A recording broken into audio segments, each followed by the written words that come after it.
It can come to us. That's why I said this should be a practice depending on the context. The context is for the wrong karmas. For the wrong karmas, it's okay. So I have to make myself aware about what is this.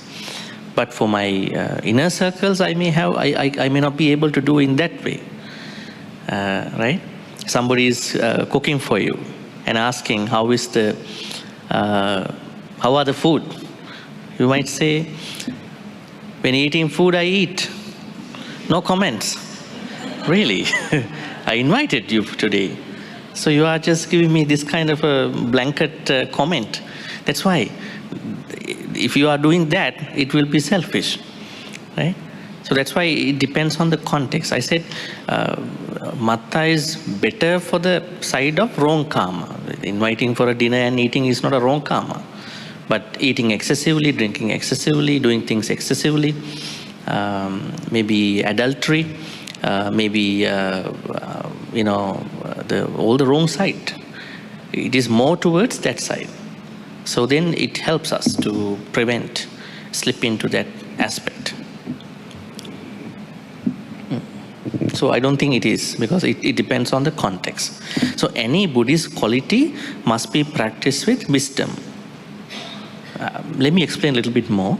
Now, say for instance, dana. That's a very big, very popular concept. Now, dana cannot be practiced without wisdom. You may do dana, but if you do dana without wisdom, where will you get ended up finally? Rewards. I do dana, so I will get something out of dana, right? So that will be the main focus of that person. But if you give dana to reduce lobha, dosa, moha, that is giving dana with panya, wisdom. Compassion is the same. How about metta? May I be well, happy, peaceful, and all that. I'm doing that to me, I'm not doing to my people I don't like, I don't agree upon. Then that metta is not done with wisdom. We may not like other people's ideas, their thoughts, their way of life, but still we should be able to give metta. If not, that metta is done without wisdom. So every good quality in Buddhism should be infused, practiced with wisdom. So is matta.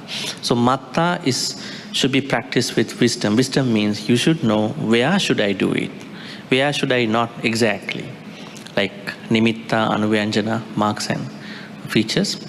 So I don't think it's leading to selfishness. And then you can say mindfulness. It is also leading to selfishness then, because you are only minding your business. You don't care about what other people do outside. Right? It can easily go to selfishness.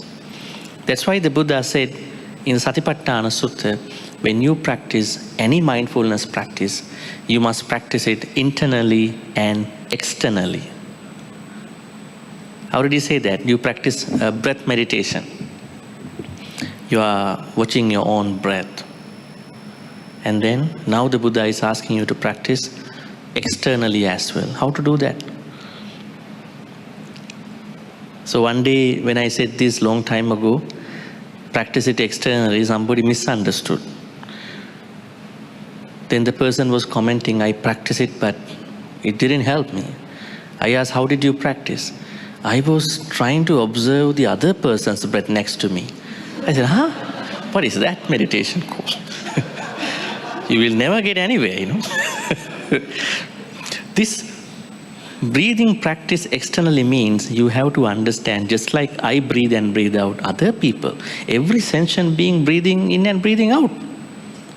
When I think like that, I know the similar experience can relate to anybody else, any sentient being, Deva, Naga, Mahidika, animal, cats, dogs, anybody, even fish. So that is important. Why? Otherwise, I finish my meditation, I go with a lot of selfishness. 7 hours, 8 hours, 9 hours, I've been practicing meditation. So what we understand in Buddhism is meditator becomes the meditation at the end of the retreat. observer becomes the observation, not that observer becomes another observer at the end of the meditation, not meditator becomes another meditator at the end of the meditation. So then zero, minimal to zero selfishness, right? So that's why we need to practice any good quality, metta, karuna, mudita, dana, satipatthana, anything with wisdom. Wisdom means you are not thinking that I'm trying to create another sakkaya ditthi, selfishness, through this practice. Okay, so then Matta is not leading to selfishness because Matta has to be practiced with wisdom. Sorry, Bhante, for interrupting, but just that, can we say that part of wisdom is to act according to the conditions? Like Bhante said just now, other people's conditions and then our own conditions and surrounding conditions. Right, like Bhante says, even Buddha, when he gave the Dharma, he saw the conditions before he gives them, gives the teaching. Yeah, definitely. In some situations, we have to practice any good quality depending on the situation. You know, you want to help someone, but you can't help. You feel like you are invading that person's privacy or something, that family, right? So then you have to think how to help. So I have to contextualize myself depending on the conditions. So I may not be able to go and help. This is one thing. So yes, definitely Dhamma practice should be done, depending on the conditions. That means I have to contextualize. I have to see how can I relate my practice to that situation. Otherwise, if you go to do like how people do, this is not the way to do dana, okay? You follow my way. Then you create a chaos in that place, right? When you go to, let's say, you go to a Vihara somewhere else, they do dana in their own way.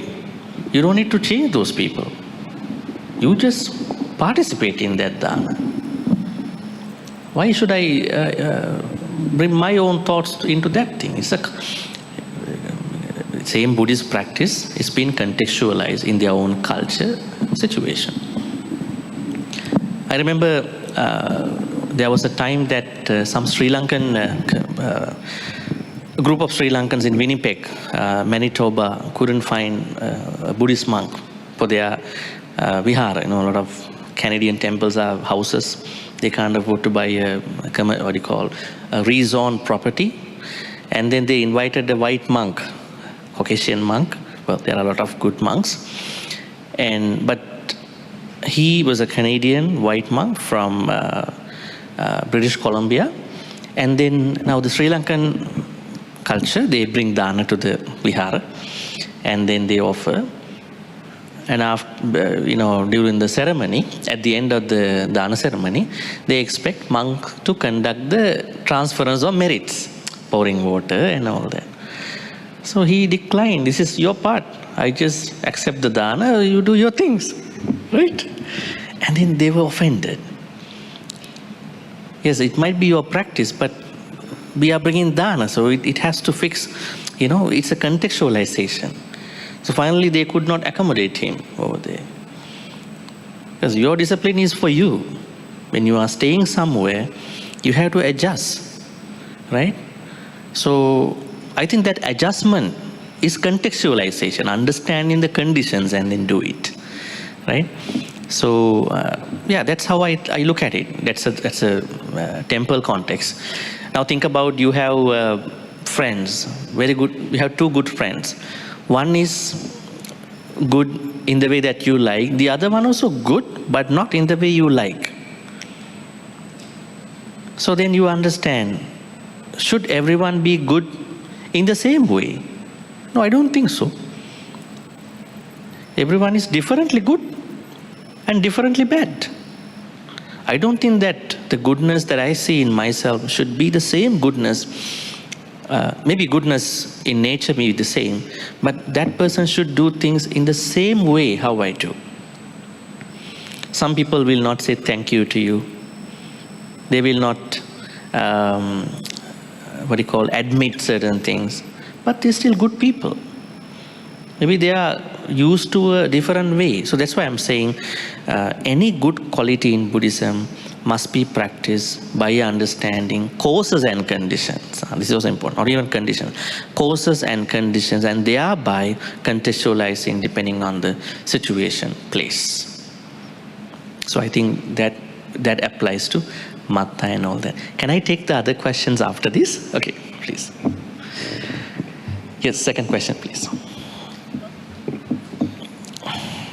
Question: why is it every time when I face with Buddha, I always feel emotional and having tears in my eyes? Yeah, it happens to some people, right? Not even to looking at the Buddha when they offer dana and all that, they also feel that emotion. I think it's outpouring saddha. Saddha is outpouring. You know saddha? What does saddha mean? S-A-D-D-H-A. Faith? Confidence? Lot of meanings, huh? Faith, confidence, trust. You come down, you know. Trust with regard to the Buddha, Dhamma, Sangha. How much trust do we have with regard to Buddha, Dhamma, Sangha? It depends, right? Depends on our reading, our understanding, and maintaining our Dhamma understanding and all that. So it is possible for someone to lose trust with regard to living Sangha members, right? It might be, but it's not a good idea. Why? I always tell people when they do dana, when you do dana, you may have Sangha members in front of you, but you are offering to all the Sangha members who lived during the Buddha's time, now far and wide, and future Sangha members. So when something happens, you are not that much worried. My understanding about Sangha members is a wide, infinite community.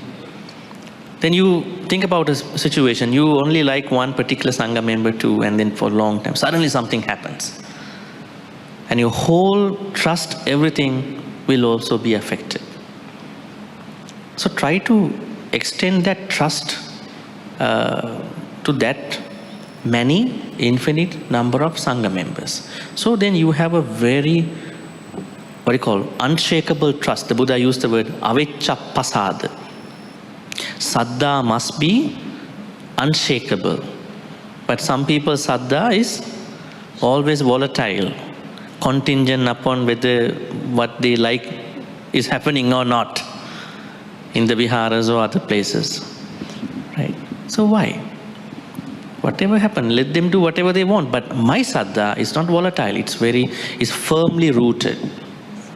It's like the saddha of the sotapannas. Like what the Buddha said in Ratana Sutta. How did he say that?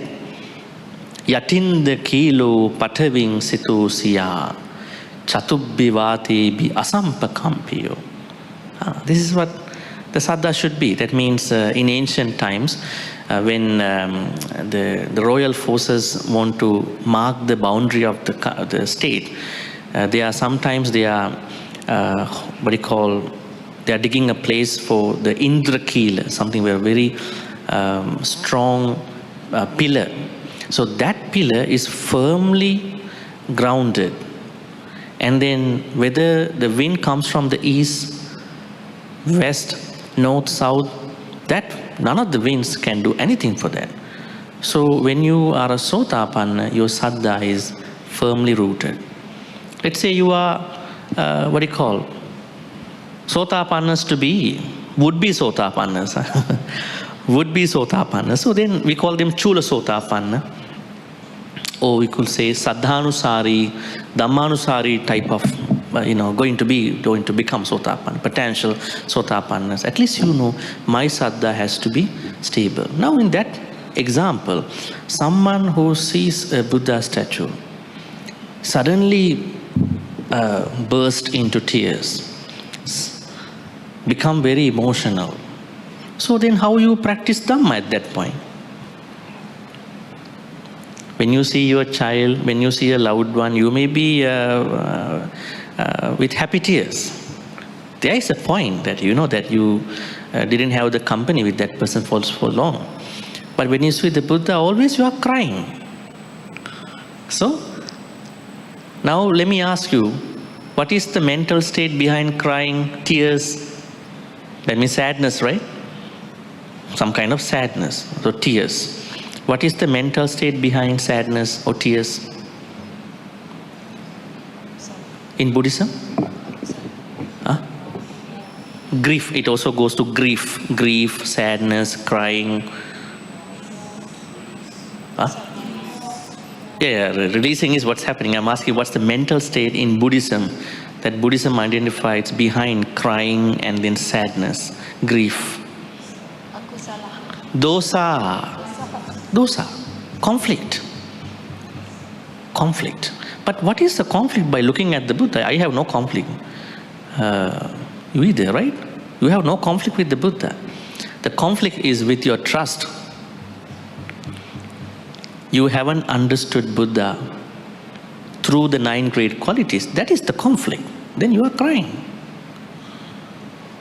So the more you read and understand who is Arahang, who is Samma Sambuddhu, Vichacharana Sampanno, Sugatu, Lokavidu, Anuttaro, Purusha Dhammasarthi, Sattadi, Manusambuddhu, then you will never become that emotional. You become very strong, wise human.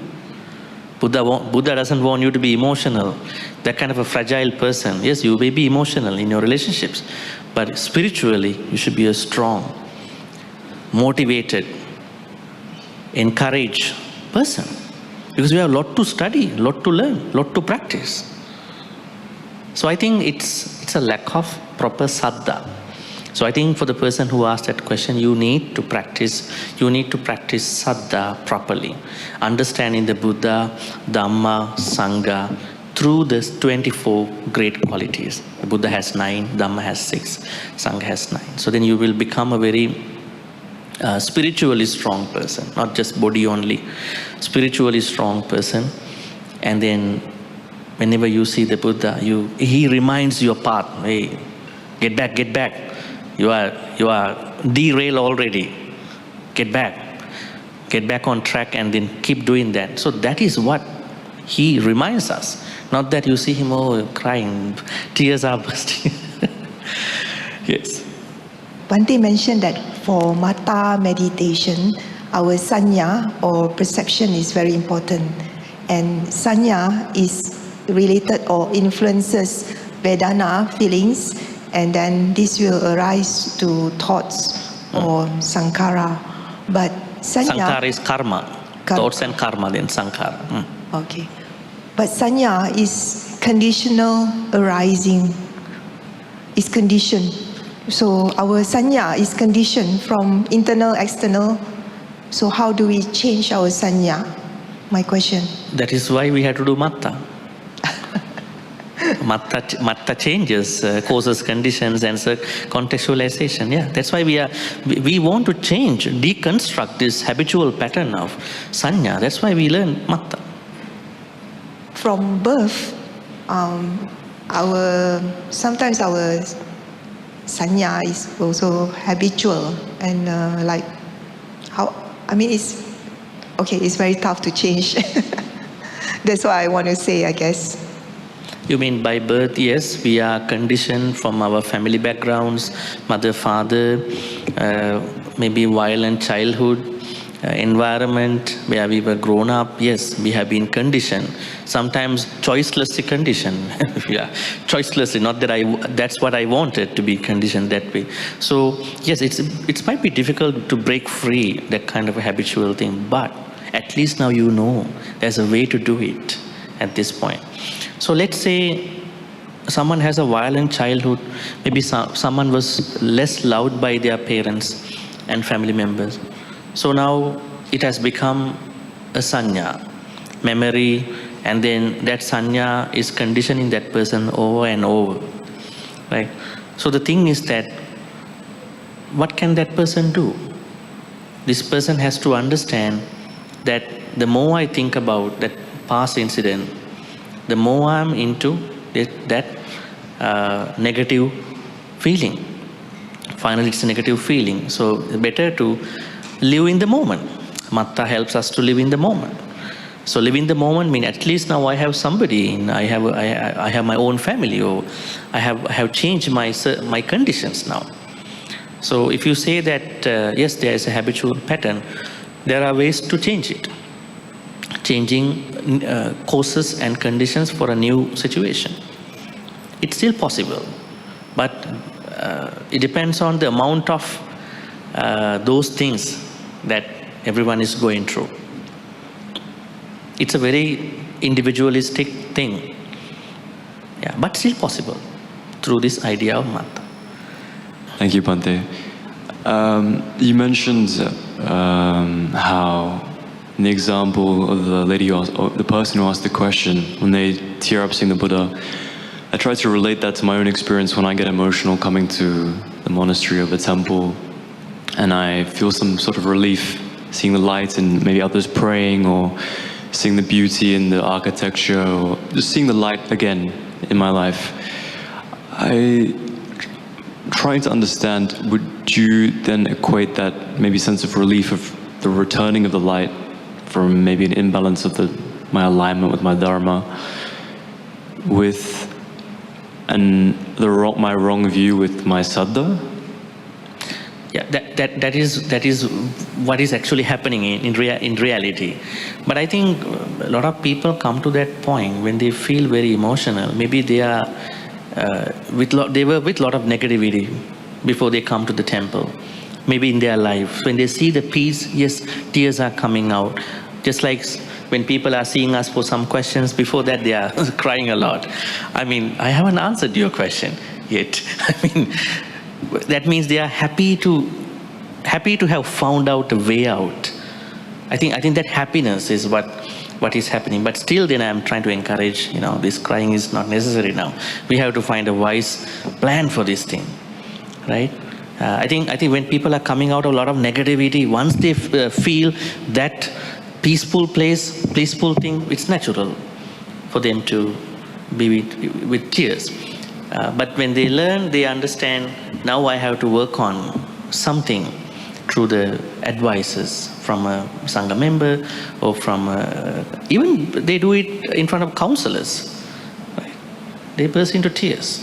So I think it's natural. I'm not saying it's bad. I'm not demonizing that mental state. What I'm saying is that in Buddhism addresses that issue by asking that person what to work on, depending on that person's situation. So the more that person working on that person becoming stronger spiritually, wiser, and looking at that situation in a kinder perspective, and then either to let go or to take something out of that as a lesson, and then proceed in life. So just to summarize, one feels that way because they have a lack of alignment or lack of saddha, trust with the Buddha, Sangha, Dhamma, being that they aren't practicing the teachings in their life. Now, if it happens by looking at a Buddha statue, that means the person, to my understanding, has not understood Buddha in the way how Buddha asks us to understand about him. Right? See, none of these Buddha statues are real Buddhas, you know that? They are all part of Gandhara and Mathura architecture. So, and then plus they were highly influenced by Greek and Bactrian influence. That's why you see Buddha has hairs. How come the Buddha has hairs? Asking monks to shave their hairs. So then what happened? If you go to Korea, South Korea, you see Buddha is little bit not happy with you, right? Why is the Buddha in Korea like that? That's maybe, perhaps the people who did the sculpturing in those countries thought the most handsome man's look should go to the Buddha in that particular culture. And if you go see different cultures, so that's why then if you see the Buddha in that way, and you know that this is not the true Buddha, this is a statue that I try to feel good about myself by looking at and then learning through the Dhamma, then that could be a good way to see the Buddha. That's why there's a story, and let me tell you that story.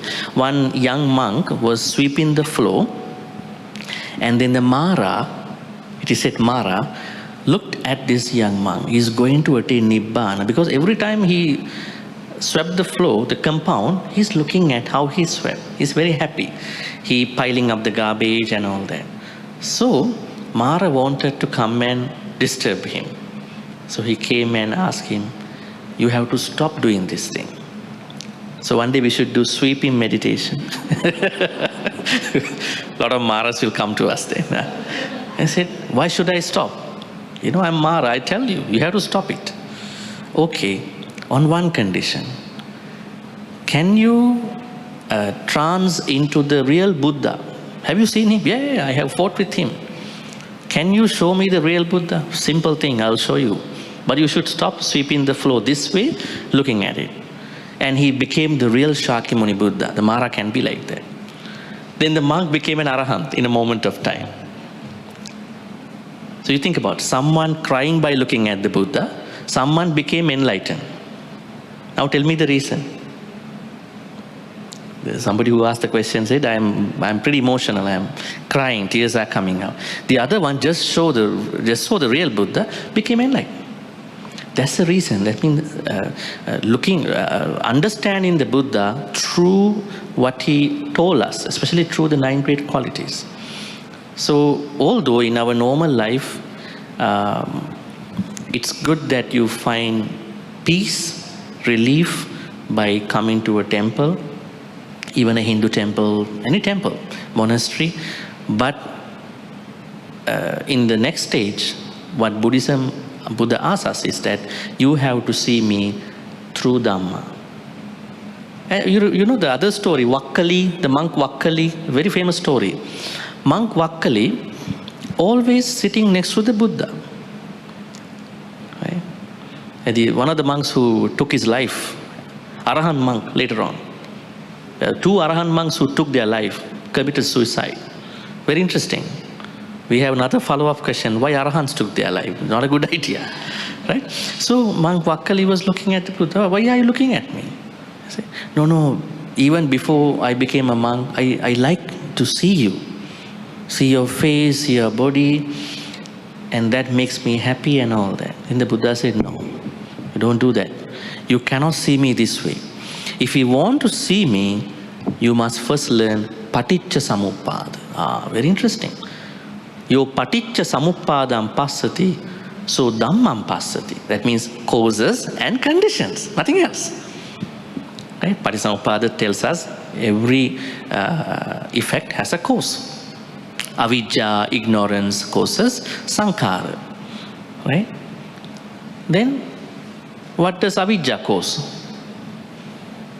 Like one Sri Lankan boy in the Philippines and went to the classroom, and then the teachers were teaching him and then said the God created the world, and then he asked who created the God, and then you get out of the class. That was the last day he came to the class, and you can't question, well, you are in a Catholic country, you have to understand that. You have to respect that culture.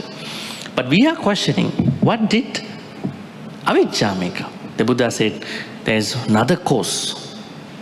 We call it asava. Asava means influxes or taints. So this asava creates avidya, avidya creates asava. So they are mutual conditions. In the Abhidhamma they say, in the suttas as well. So then Buddha says to Vakkali, you cannot see me. If you want to see me, understand the way. First you must learn Paticca Samuppada, dependent origination, causality. Then you will learn true Dhamma. Yo Dhammam Passati, Somam Passati. When someone sees through Dhamma, then only you can see me. Then you think about the emotional person. Has that person seen Buddha through Dhamma, Paticcasamuppada and Dhamma? So I think initially I appreciate that happiness, peace, relief that person has, but a lot to work on. Long way to go. So I think that is how we look at it. Okay. Next question. At the moment of death, if someone sees beautiful flowers and peaceful lights, what should one do? Just see without thinking or wanting to go to the sea of flowers or light?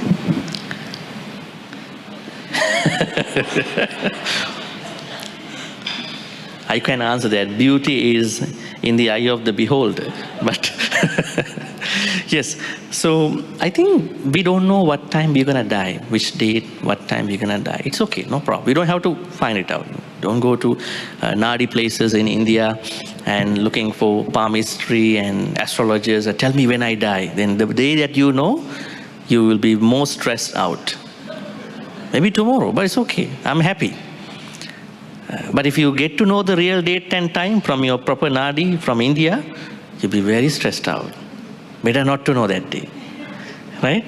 So the answer to this question is that when you see the beauty, now according to this Matta, it is said that we are supposed to appreciate everything in basic sense. If we see a flower, we appreciate it. But let's say someone is giving a comment to a loved one in family and then suddenly pass away. Right? So I don't think it's a bad thing. The problem is if someone does not understand how to appreciate, how to understand, going beyond that normal mark and feature excessively, that could be a problem. Right? So when we appreciate, when we are grateful to the beauty, just you need to have a certain moderation. Some people, they cannot come to a certain moderation in commenting on that, right? You can't say I'm insanely beautiful, you can say insanely beautiful, dramatically beautiful. You can write it, but in your mind, in understanding that experience, you have to have a certain moderation. Then you're having your lobha, dosa, moha quite, down at that point. So I think it's not. It might not be possible to reduce just before you pass it, because we don't know when we're gonna die. But if you appreciate, comment on your loved ones' experiences, and then other things by understanding the excessive attachment, clinging, then you are fine. In one meditation sitting, can I incorporate 3 different types of meditation? For example, I begin with concentration or /samadhi, then followed by Matta, and end with Metta. Is that okay or not advisable? Thank you. I think it's about aspects. Now, I think normally we usually say, I think the person who may have asked the question must have referred to Anapanasati. Calmness meditation is Anapanasati. Yes, we need to calm down. That's why we started with breath meditation. And then we went to Matta meditation. Yes, Metta. But I think better you may, sectionalize this meditation practice. Metta do different time, at a different time. Breath Matta at another time. It's better. Otherwise, too much information to process, right?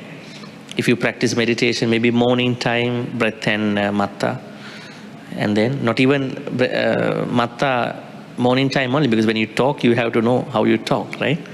It will become your awareness also. If you want to look for a regular practice, I think morning, breath and Matta and Metta later. So easy to process what's happening in your life at that point. But 3 meditation in one time, lot to process. You will be tired, I think. I hope. Huh? Fatigue, yeah. You might be tired, so lot to process. And then every time other people call you, I'm very tired. Why? 3 meditations in the morning. Why? Yes, I think 2 enough. So morning and 1. Yes, maybe every 2 days. It depends. So you have to plan that depending on your schedule. Matta and Vipassana. Vipassana meditation was not given under the Satipatthana.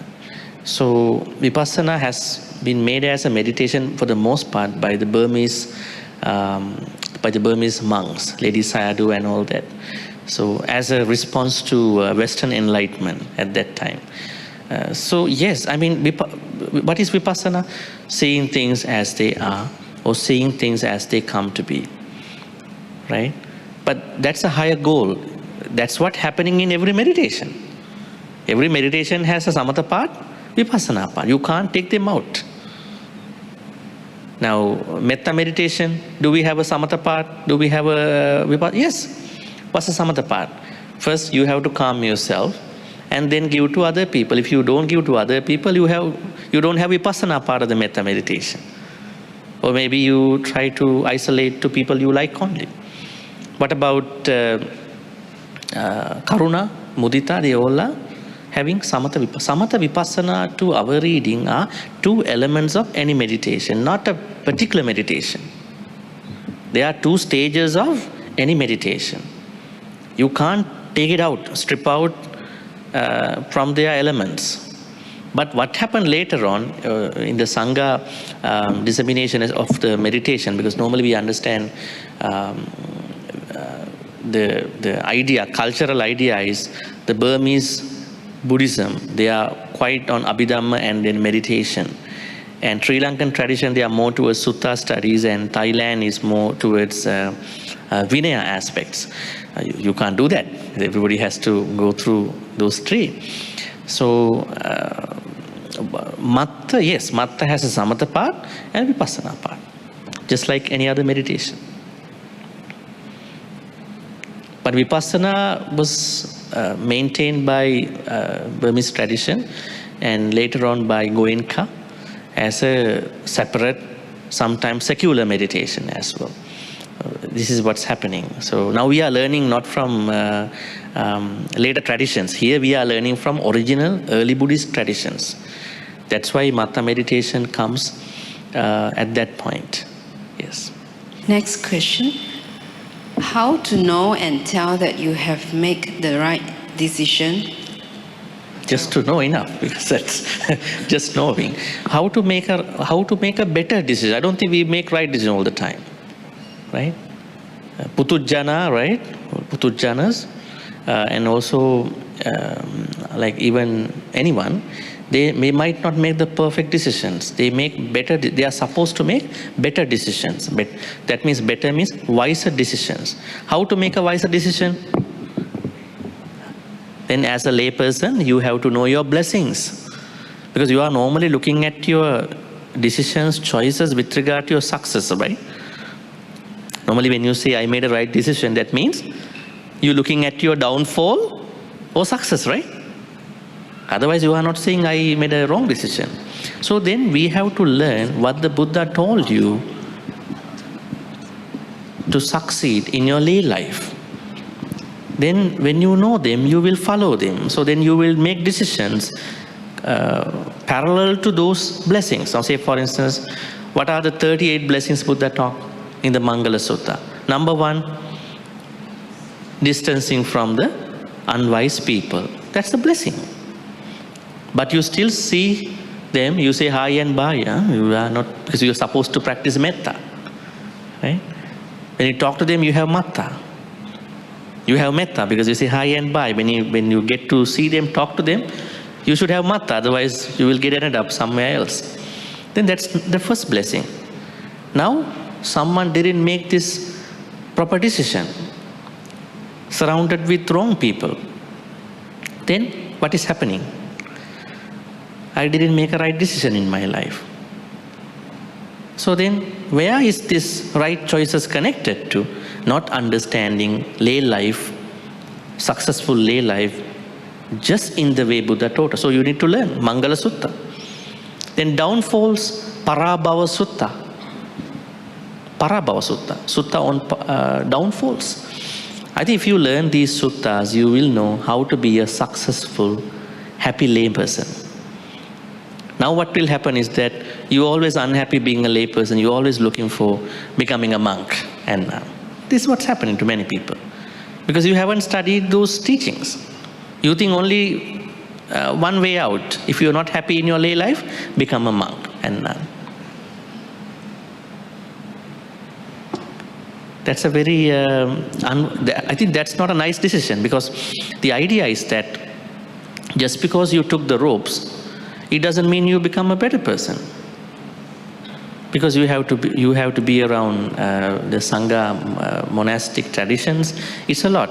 What is more important is not just changing your robes, the clothings. Change the way you think about life.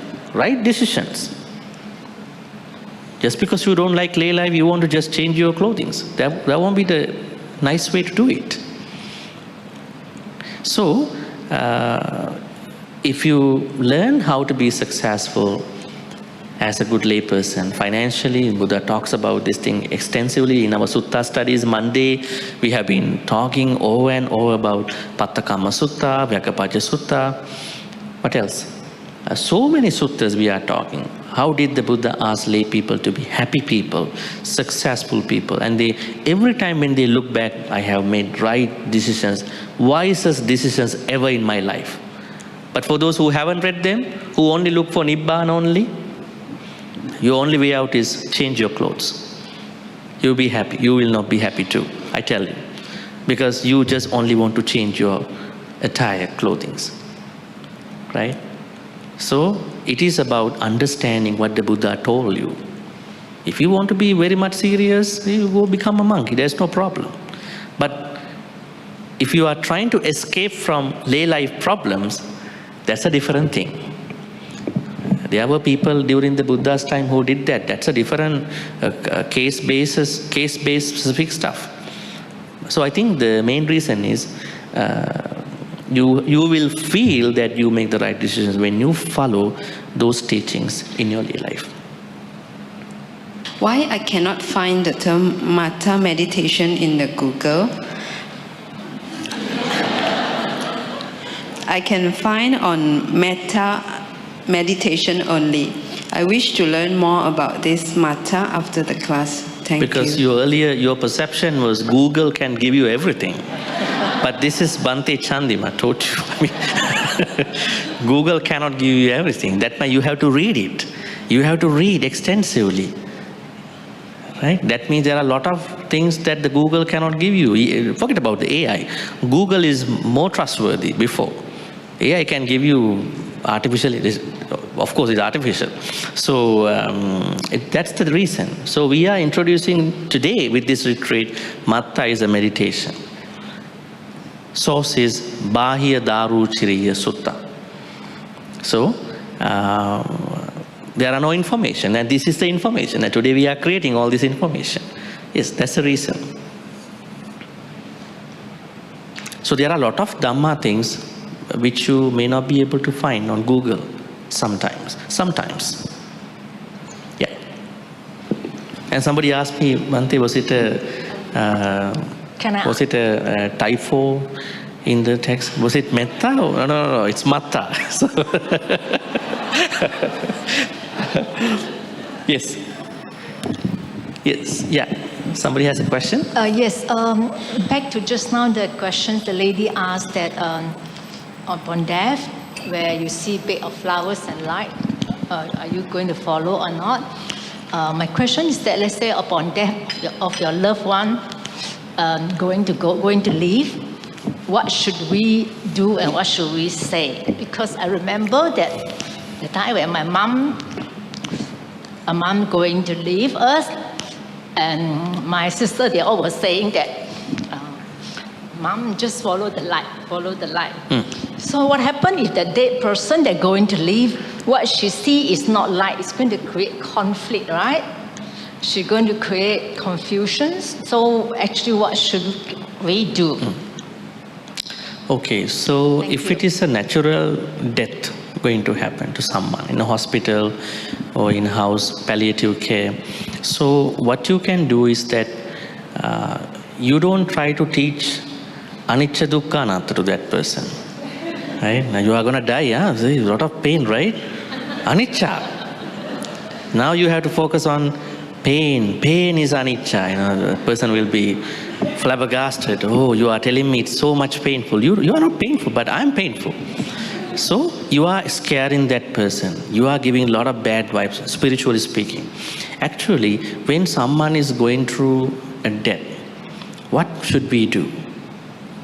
what we should do is we have to remind that person the good karma that person had done. Right? Whatever the good karma, maybe temple things, even not temple stuff, maybe dana, donations, sila, meditation, and other help that you know about those loved ones. We have to remind him. So that person is very happy. I have something to carry now, at least. Forget about Lobha Dosa Moha at that point. It's a very tense moment. Very tense, very short moment. So what can we tell? Are we going to give a Dhamma talk to that person? No, it's not going to work. Chanting can be a little helpful. So what we need to do is reminding the good things that loved one. Think about mother. The mother has sacrificed a lot to all of us. We are going to talk about how she took care of us. Not even that. You are going to remind your mother what she did during her time. Not necessarily a temple, all the things. That's why in Sri Lanka there was a culture called, long time ago, not in this century maybe, merit book. They say Pim Pota. Pim means merit in Sinhala. Pota means book. Pim Pota. So everyone was maintaining a merit book, like exercise book. So they write down shortly, not a lot of things. July 7, I went to Asa ceremony. I offered a robe, invited monks. And they are writing it down. So then others are asking to pursue this book when you are very sick. Even that is good for us too. Right? Whenever we have that kind of a book, because a lot of people, they are journaling wrong things. Anger journaling. Negativity journaling, they are journaling all the wrong things. I was hit by somebody was angry at me, I have to do something for that. If you are doing that negativity journaling, why don't you do this gratitude merit journaling? Write it down, a lot of things. You all have mobile phones. At least better to have a book, it's better. Like a notebook, you can see. And others also know that you are maintaining that book. So I think if mother cannot read, at least you are reading that aloud. Let's say our loved ones goes to a coma, cannot read anything. But the doctors are saying, go talk. She or he can hear. Then we are reading. What you have been doing, that person can hear. What mindfulness is that time? You tell me. What mindfulness can help at that time? That's why we have to get ready. Mindfulness is not for the death. It's a practice you have to do before you die. At that point, it's better to, and then that is for that particular person. For that time, it's good to help out by reminding that person the good things he or she has been doing. So we are very happy she or he is understanding what he or she has been doing. That's why all these plagues are doing too, right? You come to Vihara, you see 1995 building of this Visma Dharmachala, 2018 the upgradation of this whole. You see that, you feel that happiness. Somebody donated, right? This is why, this is the purpose of all that. Not that Vihara wants to have a disclaimer, hey, we are posting your names. The idea is that whenever you see it, you are so happy. How many people come into these holes and getting benefit, Dhamma benefit, right? So it's better to maintain a merit book, good karma book, you name it in your own way. So you maintain it. So I think it's good. If you become very old, if you cannot read, somebody else can read that for you because you can hear. Because we know in a natural death, the last sense to go is hearing. Hearing is the last thing to go. Hearing is very powerful. That's why in some of the suttas it is said there was a group of hunters. They could take the target by hearing the target. They call Saddha Vidu. Saddha Vidu means let's say the target is 2-3 kilometers away, but they are striking the arrows to that target by hearing. They are trying to calibrating the GPS thing into that target. That means hearing is more powerful. We might not see what's happening on the Jalan Bahala road, but we may hear what's happening over there. So hearing has more power, so then we can read aloud the good karma that person has. If we don't do that, what will happen to that person? What will happen? That person will naturally think about wrong things he or she may have done. It's very easy. Mind would like to go to the negativities. The nature of mind is go to frustration, go to disappointments. Sometimes 95% good things, but mind would like to go to 5% of the akusala we did. Then we need some support. We need some motivation from that kind of a thing. So, maintain. Merit book. I'm not saying even to those individuals, everybody. It's better to maintain it. So you're happy. When you look at it, you are so happy. Yeah. Yeah, we will go through the questions first, otherwise we might not be able to finish. Okay. This is a long question. Last time in 1992, I learned meditation from a Sri Lanka monk during novitiate program in this temple. He thought breathing meditation and eventually observing the arising of energy, sort of like flowing of air to the middle of the forehead and later to the top of the skull. Before ending meditation, let the energy come down from the skull and finally down and subside. This method caused headache. Yeah. And the energy in the head.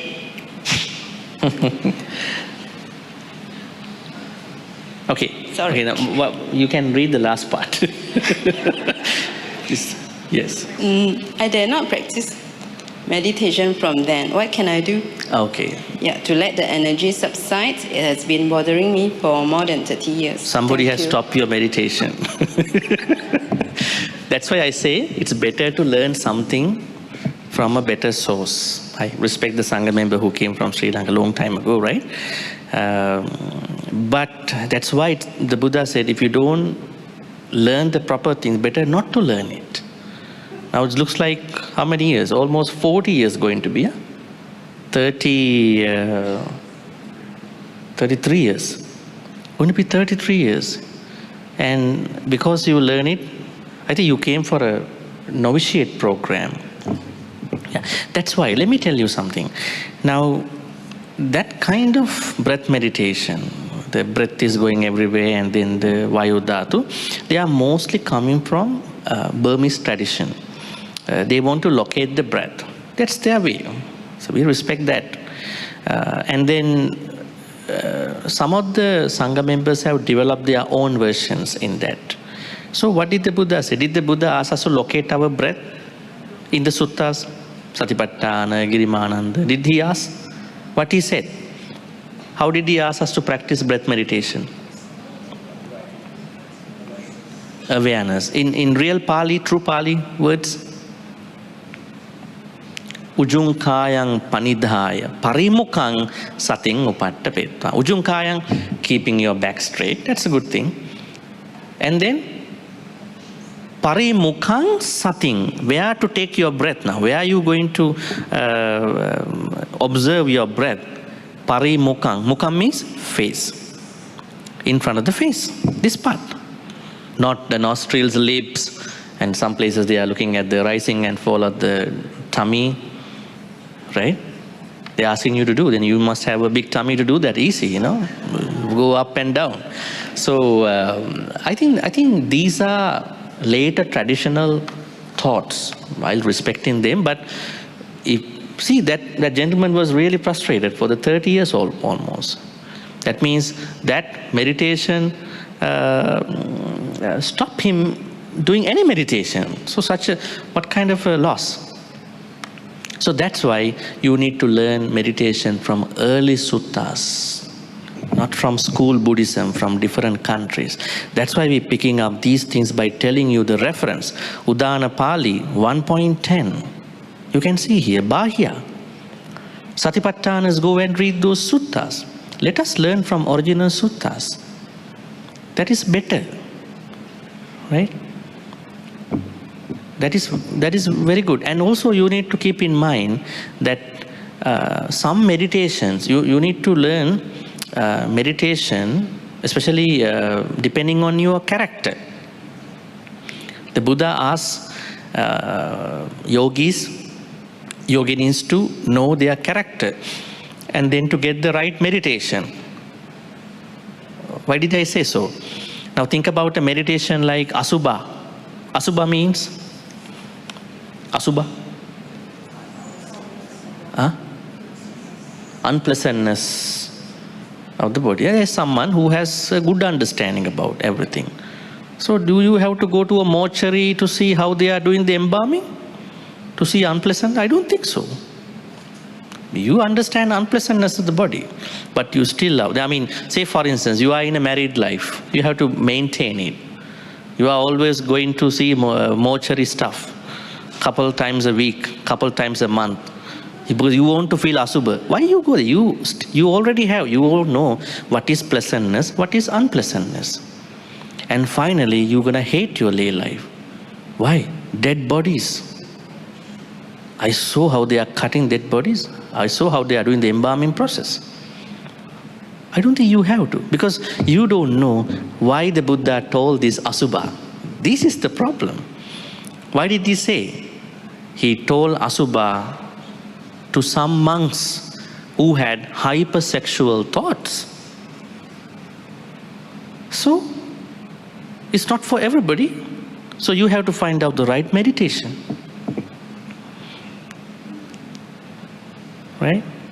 This is the thing. That's why you have to find the right teacher, right place, and teacher has to understand you, give the right meditation. That is how you will like the meditation.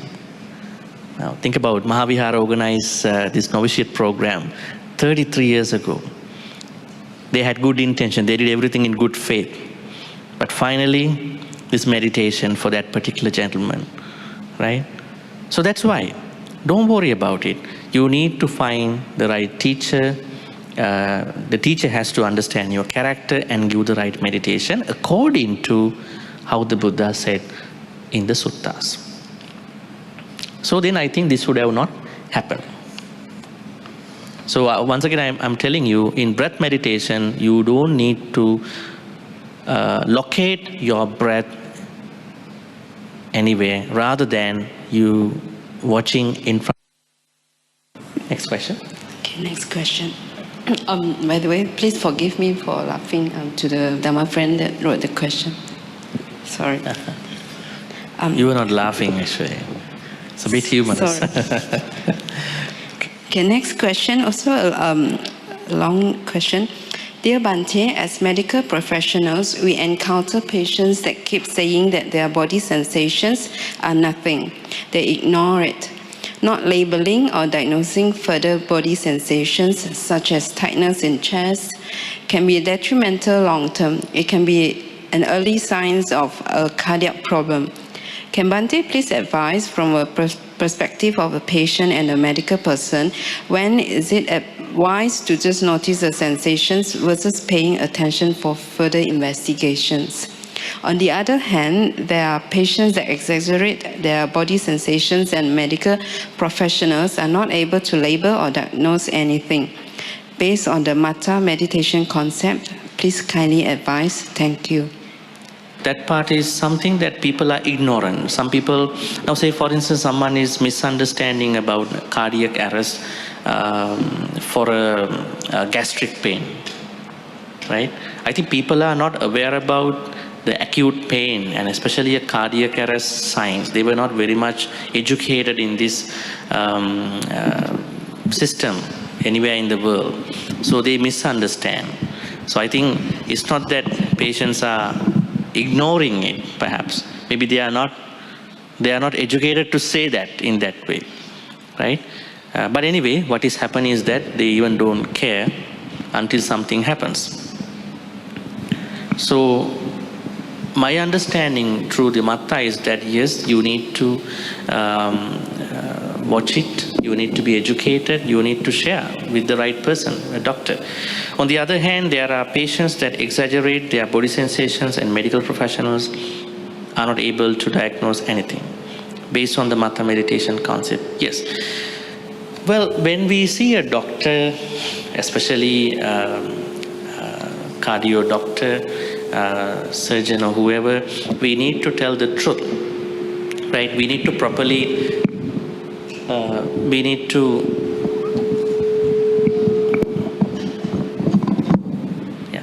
we need to properly understand what's going on. So I think what I can suggest is if people practice Matta meditation, they will not shut down their sensory experience. They will understand what is it, and they will properly share with the doctor. So I think that is a good thing. They might not ignore it. Matta is not ignoring. Matta is, what Matta does to you is that you know what to pursue, what not to pursue. If it is a medical emergency, medical thing, you know you have to pursue it. You have to escalate it to the next level. Matta helps you to filter out what to keep, what not to keep. I think it's good for, as I said, wrong karma, good karma, and also overall well-being. So definitely, through the practice of Matta, as you said, you are a medical professional, your patients will be more sensitive to what's happening with regard to their body sensations. So, ask them to practice. Yes. Bhante, last question. Bhante, please explain this sentence as in the sutta. Then, Bāhiya, there is no you in connection with that. There is no you there. When there is no you there, you are neither here nor you there, nor between the two. Just this is the end of stress. If you can relate to experience, sensory experience in this way, when seeing, I just see. When hearing, I just hear. When sensing, I just sense. When thinking, I just think. So then I'm not getting caught up with the making stories, labeling, interpretation issue. I'm not making my sanya infested with akusala. At that point, what's happening is that I'm not clinging to this world, because stories are helping me to cling to the world. Then what will happen? And without clinging here, hereafter, in between, that means here means this life, next life, then you will be free from dukkha. So you are not creating any dukkha because you are not creating stories. That means dukkha is an existential problem. That means it is not even in the next life, right? Because it's an existential problem, we are looking at it phenomenologically. So here dukkha is taken away, and dukkha for the next life will be taken away. Here I have the peace. So here, after, in between. That's what it says. That's all. Okay, other questions. Now you can ask. So please raise your hand. There is a boy over there. He will bring the mic to you. Bhante, let's say just now the lady asked, when at the moment of death, when you see, because last time I watched a documentary that is moment before death, that she met an accident, and then she said her body rise up, and she saw her body floating in the water. But she has no pain, and she see warm lights and beautiful flowers. And then she doesn't wish to come back to her body. She just want to go to the other side. But she saw her husband calling her name, her friends try to rescue her. And then that moment she came back and she feel the pain. So in this, that what the Buddha say, you see, and you see as you see. You don't make story. You don't. When no clinging, there is end of suffering. But let's say at the moment of death, you see beautiful things, nice flower smells, warm lights. peaceful, and you want to go there. It is, you have this perception and you are clinging, and then there is suffering, there's been rebirth. Bhante, do you understand my questions? I understand the second part. First part, you were saying that somebody In the documentary from a there. documentary, Yeah. Okay. So what happened in the documentary? At the end, Is that, the person died already? The person died? said that when near death, she see.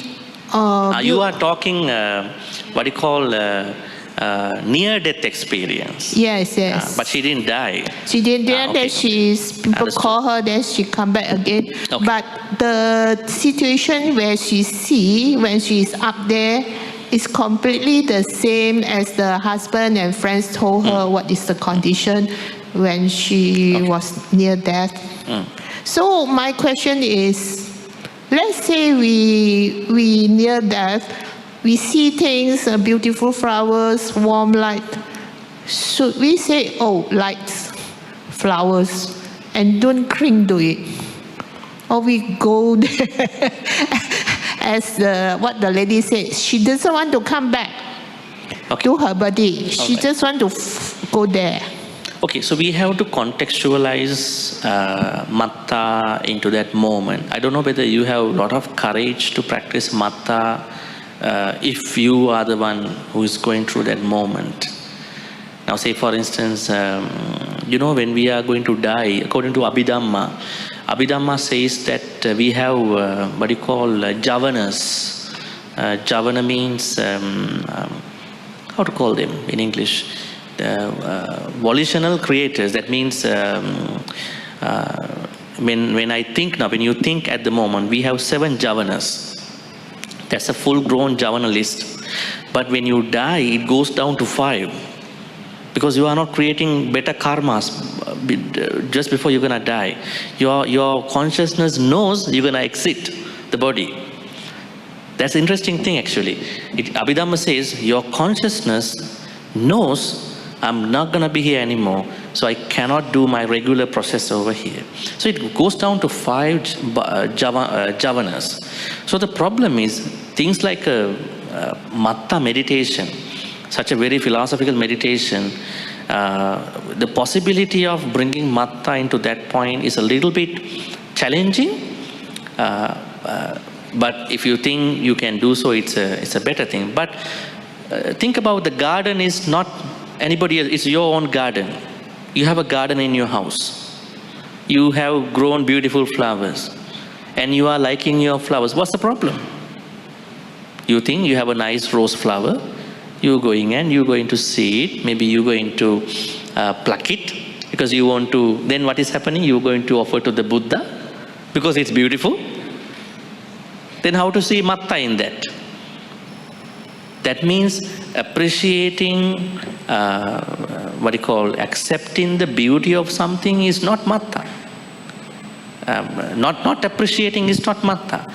We still have to appreciate depending on the moment. As I said earlier, Matta is more towards akusala experiences.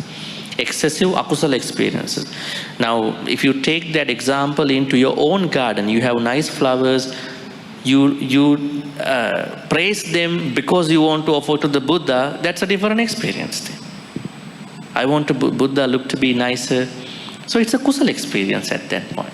That's why let us take Matta towards akusala experiences. Too many extremely akusala moments. Think about you are going to another person's house. You like that person's garden's flowers, but that person doesn't like to give it to you. You still like it. I think that's going to be a good moment to practice Matta. It's not mine, I don't need it. That's a good place for Matta. Right? And you are thinking, what if I pluck one of the flowers and go back and bring to the Buddha, Akusala, That dana is akusala because Buddha said we have to live ethically. Dana items must be acquired ethically. Right? So the idea here is that it's not akusala to have your own garden, appreciate what you have, and then to appreciate because you have purposes with regard to the beauty after that for kusala activities. So it's okay, it's good.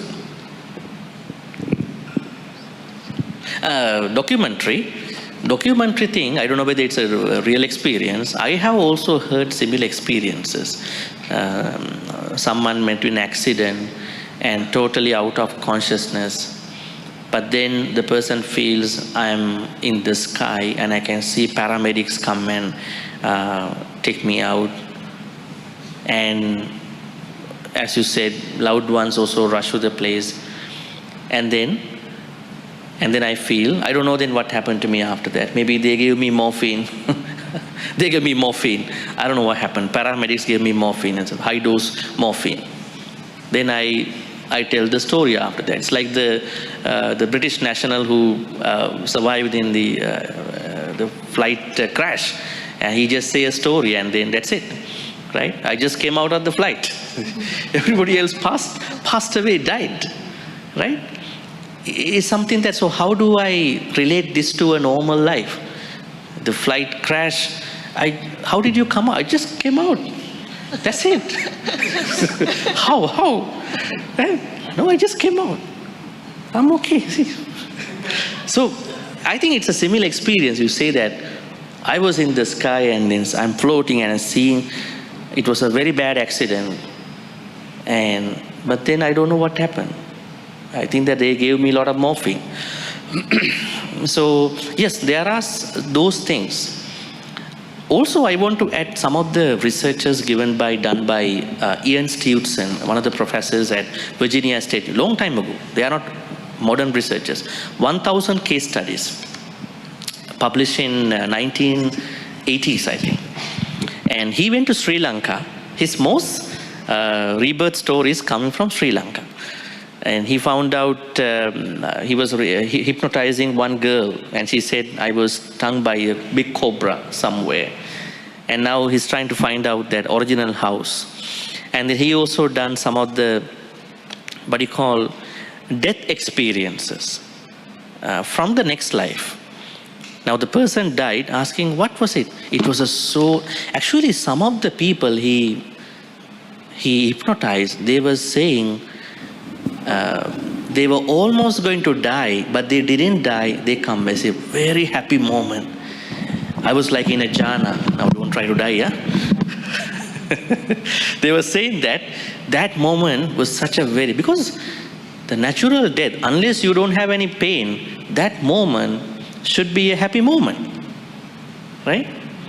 And all the people who commented on those not the accident, other people, almost I died. I came back. I was so happy.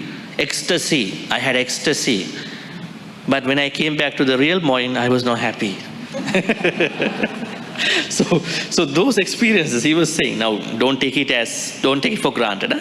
I'm telling you, this is what happened. So I think death moment, although we have a lot of negativity about death moment, natural death moment, it seems to be something quite different than how we look at it. From the experiences of some people, it's not done from a very big sample of people. But what you should do as a Buddhist, someone who wants to follow Buddhism, is that always try to practice kusala. Any moment will be the moment that will come to you. That is what you should do. Don't worry about other XYZ conditions.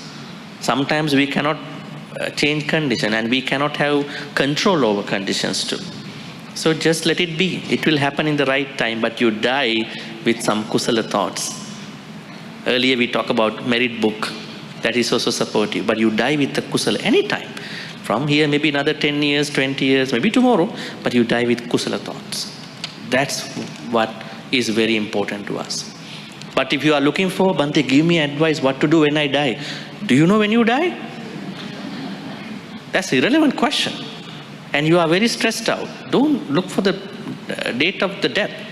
Just try to be with kusala, with less lobha, less dosa, less moha, as much as you can. So you are good. Bhante, just now when we are on a sitting meditation, there's an action whereby our tongue touch the roof of our mouth. May I know what is the purpose, and is it just specific for this Matta meditation, or in any other meditation we have to do this action? Thank you. Well, that is not given in the suttas. Okay, I just have to be clear on that. That is given just to focus additionally. Normally when the tongue touches that place, that will help you to stay focused. Some people find it helpful. So it is more towards breath meditation, because you're going to watch breath. How is your natural breath going up and down? Yeah. Now Buddha also doesn't talk about what to do with eyes. Right? He doesn't talk about it. A long time ago, when I was the Buddhist chaplain in the university, I did meditations with the Zen chaplain, an American man who became a Zen priest in Vancouver. So Zen meditation goes by opening eyes, keeping eyes open. Then he was telling us the purpose, why we are doing as such. Because his point is that when you close your eyes, you go back to a lot of memories, things. But when you open your eyes, you see what's only in front of you. That is the Zen meditation things. But Buddha has not talked about it. That means it depends on what people want to do it. So in the same way, tongue on the roof of the mouth, it helps you to focus. Right? That is an additional thing to focus yourself with regard to watching the breath. Bhante, I would like to ask one question. How can Matta meditation help us understand non-duality in Buddhism? Non-duality? Yes. Non-duality in terms of? If I understand non-duality correctly, it's like between you and I. Mind-body, actually. Sorry? For the most part, it's mind and body. Mind and body are two things or one thing. This is the discussion normally. And what you saying is I and you. Yeah, because we always see that there is a separation between like the observer and the observed. Observation. Yes, like during meditation we are trained to observe. So when we reach that non-self, the anatta is like the observer becomes the observed and vice versa, is it? Okay, good.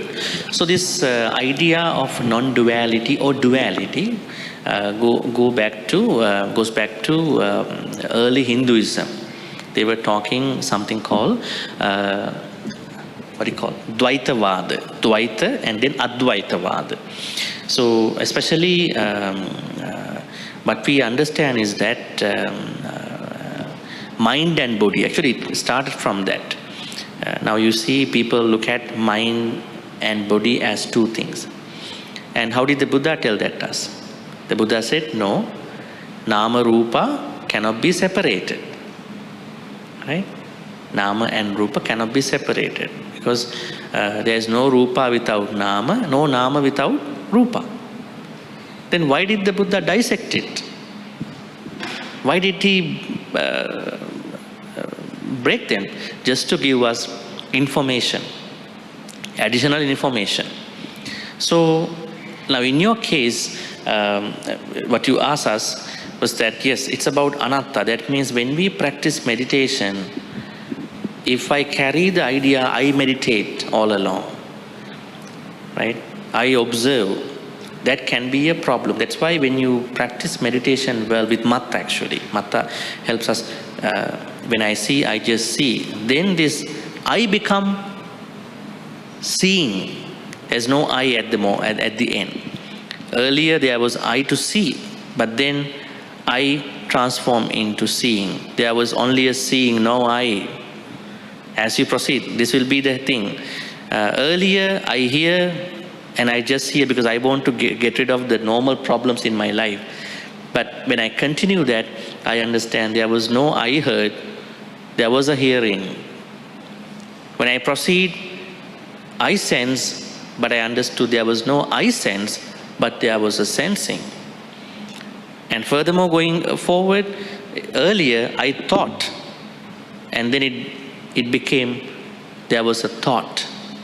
So then you are going to deconstruct this I and the verb. So yes, then finally it becomes a monistic, it becomes monism. Monism means a non-duality. Yes, this is what is happening when you are reaching out to anatta level. But also you need to understand Buddhism talks about atta as well. We have to take care of us, we have to look for our own benefits. That is not being selfish. But we also need to understand at a certain point, atta is not permanent. Right? It is changing. That is where we understand there is no atta existing at a certain point. It's just the action itself.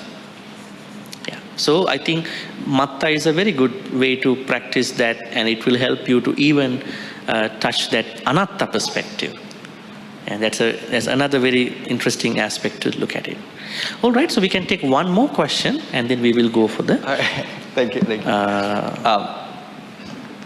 Yes, rest. Yes, hi, Bhante, good afternoon. Yes. So just now you mentioned about causal and consequences a few times. I will reckon that's about karmic cycle. So my question is about, sometimes we see people going through turmoil, and if we're going to help, so will our kindness being involved or entangled with people's karmic cycle? Or like, how should I interpret the situation? Sometimes other people going through problems. Turmoil, like tough times and challenging, difficult time, broken times. Especially family, related, and it's about people's privacy. And you are saying your kindness is involved in that struggle. In the trouble. How? In what ways? Sorry? In what ways is it involved? In what ways? Like people's, is their private business, or is like there maybe something they did before that causing them to going through some turmoil. So if we help, right, like will our kindness being entangled in such situation? Our kindness will disentangle or entangle? So when we help, right, that means we'll get involved in the troubles and stuff. Yeah, it can happen. Of course, when we are going to be compassionate towards someone means that we have to help that person, right? So definitely we might be involved. Sometimes we may have to go through problems too, just because we are supporting that person. Bad names can come to us and all that. So yes, it can happen. So, I mean, causes and conditions. But be careful. In Buddhism, you need to be kind to, compassionate to others with wisdom. Sometimes don't put your fingers into those things unnecessarily, because you might not know how to really help. So before you supporting someone, think twice, think wisely, what is the best way to help this person. Otherwise, we will bring us into a chaos as well. Got it. But could I extend slightly further? So slightly controversial as well. So does that mean that not everyone that we should help wisely? That means that sometimes people have to take up their own responsibilities to settle their own troubles as well. No. I don't think that way. I think if you think that you need to help out someone, then you have to bring wisdom. So when you bring wisdom, you understand. For one person, you can directly help, but the other person is a bit of troublemaker. But we know that we have to bring compassion to that person, but not in the way I support the first person. So I have to find out what are the ways to do it, right? Say, for instance, some time ago, somebody said that she has a family member, not close one. He's asking, he's doing a bare minimum thing, and he needs some money. So this person, out of compassion, supporting that family. But then she understands he is not spending that money on the family. But now she understands he has children. I want to do something for them. And then she started buying milk powder. If I only give money, he will mess up with that money. Maybe I milk powder, or I buy something relevant to their kids. Right? So then I help, but not in the way that I should help before. Because when I give money, this person is going to be messed up with that. Right? Thank you. All right, I think we are almost at the time now. So we discuss about what you call Matta meditation and relevant questions. So may all the good karmas that we be making through this Q&A be supportive and helpful for all of us to attain the supreme bliss of Nibbana. Sadhu, sadhu, sadhu. Now we are taking a 15 minutes break. Please take your time, and then you are going to be back here by 2:50 for the sitting meditation. So please take your time.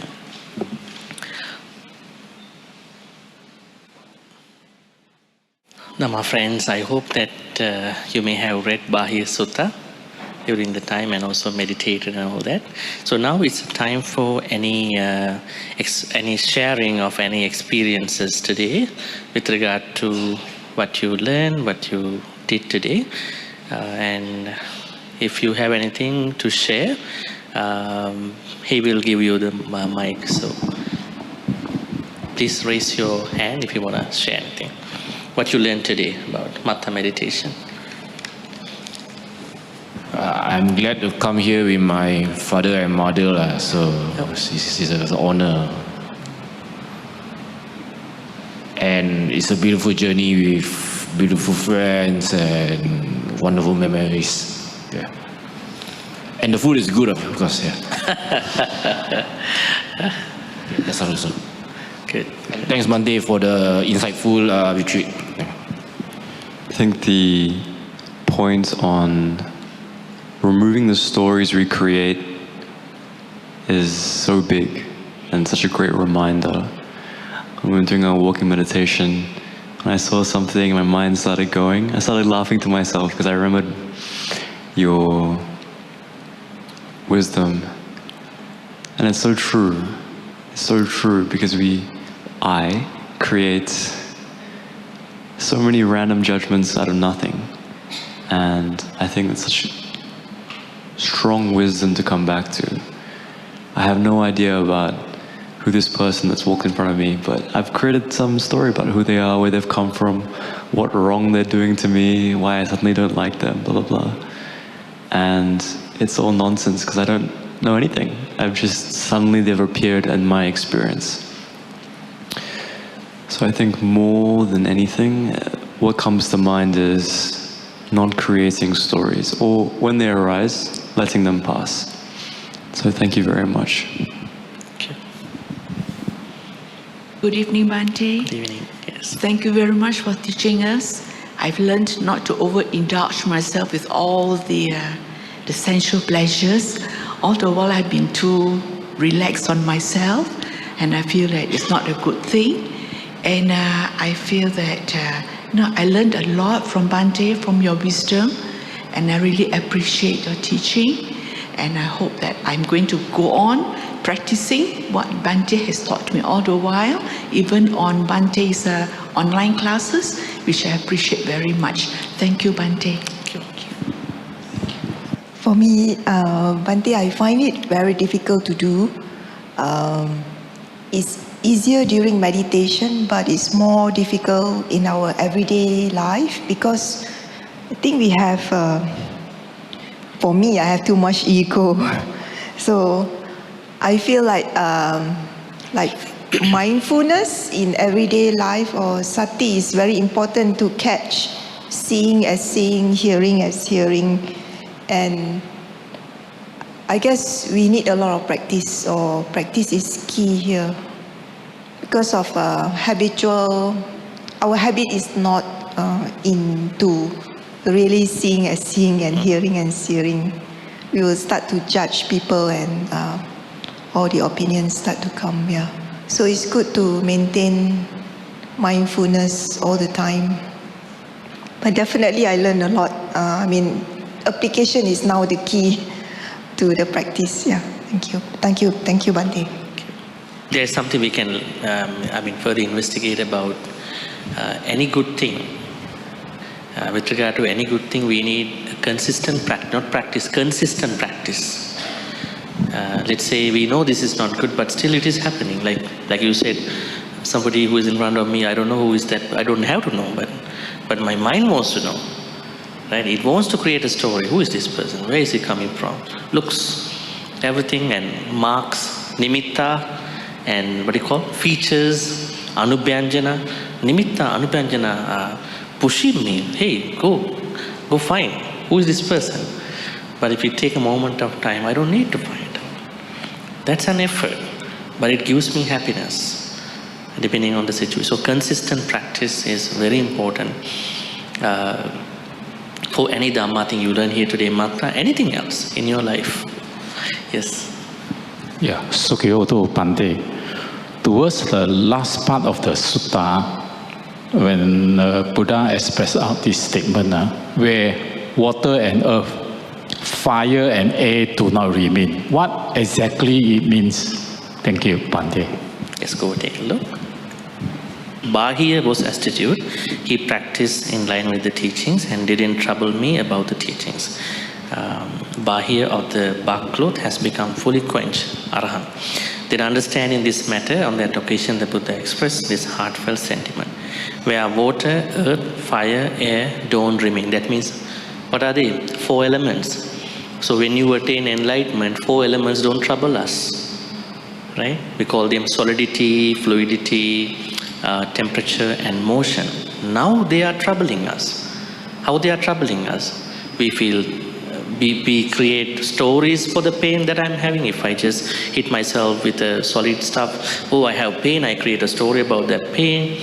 And watery things, my blood, my phlegm, and every part of fluid, I create stories. Temperature, my internal temperature, and this temperature, air conditioning, you may create stories. And then motion with regard to my food processing, other things, I create things. So that means when someone attains enlightenment, I'm going to make like this. At that point onwards, 4 elements don't trouble that person. There are no stars that shine, nor does the sun shed its light. There the moon glows not, yet no darkness. That means wisdom.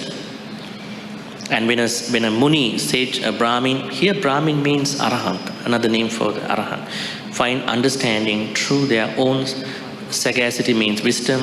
Then from forms and formless means jhana, material, immaterial jhana, from pleasure and pain, they are released. So that means enlightenment is beyond jhanas, beyond material, rupavachara and immaterial jhana. So what the Buddha is saying here is a joyful statement that he was sharing with other monks by looking at what happened to Bāhiya.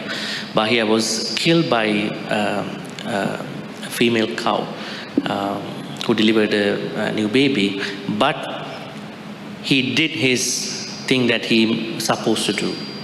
So even he was killed in that terrible way due to a past karma, but he did what he's supposed to do. So this was a happy thing. So water, earth, fire, air means when someone becomes enlightened, 4 elements don't trouble anymore. As long as we are not into that point, they are troubling us because we create stories, sanya for them. Make sense? Okay. Sadhu Bhante. Okay. Yeah. You are behind the red line. Please come on up. Sorry, actually, Yes, I came please. late, so. Can you make it short, please? Today about the Matta Meditation, it is like a new learning for me. It's a new word. Actually, I also thought maybe Metta only it is written as Matta. Then I understood if we are not processing our mind so much, it is easy for anyone to get liberation from the sutta. As per Bāhiya, his question was straight. Whether I am perfect, how I am going to be perfect, whether I am in the right path. So he met the right guru. Buddha taught him, even though he insisted 3 times to wait, but he himself urged to say that death may come at any time. I wanted to know the answer. So the right guru came on right time. He got the answer at the right time. And he practiced immediately without any delay. And he got liberation. I think it's one of the beautiful session and a beautiful learning I got today, Bhante. I'm feeling blessed. Thank you, Guru. Okay, great. And that's very interesting the way how you put everything together, summarize. Now, it's not even the person who needs the condition. Person has to come up with conditions, and he or she must meet the right person, and both of their conditions should be crossed as well. And then the person needs to practice very fast as well. He had to fast track the practice, not like other people. Today learning something, maybe I would practice it in 2 weeks of time, I'm so busy. So I think all these things were necessary for Bāhiya to understand. And in a moment of time, he had to die as well. Not even he had to practice meditation, he had to die also. So before he dies, he had to do everything, in time. So everything come at the same time. Good conditions and finally a bad condition. But finally, Buddha is happy he did everything in time. But what was one man called, I think Nanda, if I'm not mistaken. Nanda was killed in front of the Buddha. And other monks were blaming the Buddha because you were talking to him, he followed you. That's why he was killed by somebody who struck an arrow. They said, even he was anywhere at this time, he had to die. So what can I do? Even he saw me, he listened to my Dhamma, he had done a bad karma, he had to die. So nobody is above karma. Even the Buddha is under karma. That's why we take a serious approach with regard to not creating any slight akusala. That's a very important thing. In Ratana Sutta's commentary, we understand Sotapanna is even careful not to kill an ant. Sotapanna. And in our life, we understand you may go through certain situations. You may have to go for pest control. You may have to take care of your house. Sometimes, due to your negligence, certain animals can come to your house, ants, cockroaches, and these mosquitoes, and you get upset. And then because of your negligence, you want to do something like in a short time, and then, right? So that's why if we understand this whole narrative, we can do something for this journey. Perhaps much more nicer than Bāhiya. Bāhiya had to die. So maybe we can do something much better through Matta and understanding causes and conditions around me, beyond me, my family's conditions, causes.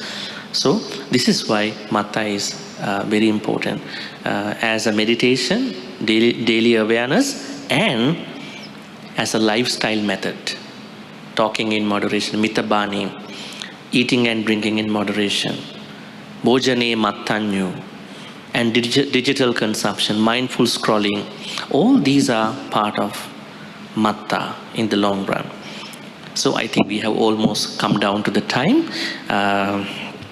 Anumodana to everybody. So now we are going to the last part of our retreat. Our last part of the retreat is I'm going to give you precepts, 5 precepts. If you want to continue 8 precepts, you don't have to take. Otherwise, please take 5 precepts. But before that, let us do a chanting. Chanting is also meditation. Some people don't know that. Chanting itself is a meditation, as long as you know the meaning. Otherwise, only saddha. So when you chant, try to understand the meaning. What is this telling actually? So it will help you concentrate your mind. So it will become a meditation. So let's chant a sutta that all of you can chant, Metta Sutta. And after that, I'm going to give you the precepts and then share the good karmas. Sadhu, sadhu, sadhu. Good evening, everyone, especially to Bhante. This morning I couldn't make it because I've got 2 new grandchildren, so now my time is limited. So it's babysitting more than Dhamma talks and meditation retreats. But all the same, we had to make sure that this program still runs, and I like to thank Sister Eng for helping out at the last minute, for volunteering her services to be the MC, and also to everyone for participating. I think we have about 120 people who participated, or devotees who participated today. So you can give yourselves a pat on the back for coming for this one day. We normally don't do a one-day retreat. We normally do a 2-day retreat. But because yesterday the hall was occupied by another group, and the Sister Mangalam's For Your Life Society, they had a memorial for their teacher. But they had that Satyananda, Swami Satyananda memorial. So anyway, Bhante insisted that, we should have a retreat irrespective, so 1-day retreat, okay lah, instead of 2. So Bhante, now I know Bhante is also going to go. He's going to leave, I think day after tomorrow, is it Bhante? Yeah, tomorrow, yeah, okay. So in the few weeks that he has been here, he's been tirelessly working. I never had a chance to even meet up with him. So both of us are actually extremely busy for different reasons. So Bhante, let me take this opportunity on behalf of the Buddhist Maha Vihara, especially to our chief and all the other monks, to thank you for taking this time from your busy schedule in Philippines, from the university. And I'm sure you're going back again after Sri Lanka, back to the Philippines to teach. And we look forward to many more visits from you. Lucky you're not so far away as in Canada, but here in the Philippines. So it's easier to bring you back. And let's put our palms together to thank Bhante, all together. Sadhu, sadhu, sadhu. Could I get a volunteer on behalf of all the representatives? Brother, why don't you offer Bhante this? Okay.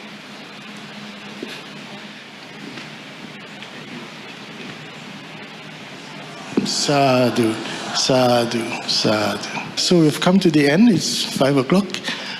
And Bhante, have to... Thank you, Brother Leslie. Now let's bow 3 times to the Buddha, and then you pay respect to the Sangha after that.